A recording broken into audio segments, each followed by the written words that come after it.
How to log in Emirates Islamic Bank online banking account. Hello and welcome back to our YouTube channel. In today's video, you will learn how you can get logged into your Emirates Islamic Bank online banking account. So without any further ado, let us jump right into the process. Open up any of your web browser in your PC and at the top search bar, type in Emirates Islamic Bank login. As you do so, you will see Emirates Islamic Internet Banking at the first search result, powered by Islamic Bank website. Click open that link.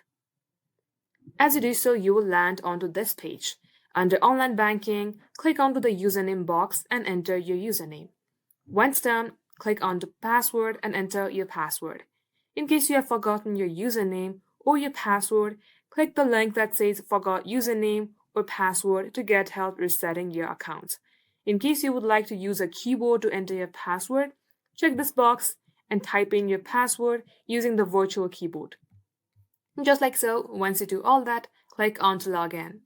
If your credentials are correct, you will successfully get logged into your account, and that is how you can do it. That wraps up today's tutorial. If you would like to see more videos on this topic, then all you have to do is comment down below and we will get back to you soon with more tutorials like this. In the meantime, what you can do is like this video and subscribe to our channel, and don't forget to hit the notification bell icon so that you will get a notification whenever we post. Thank you for watching. We will catch you up soon.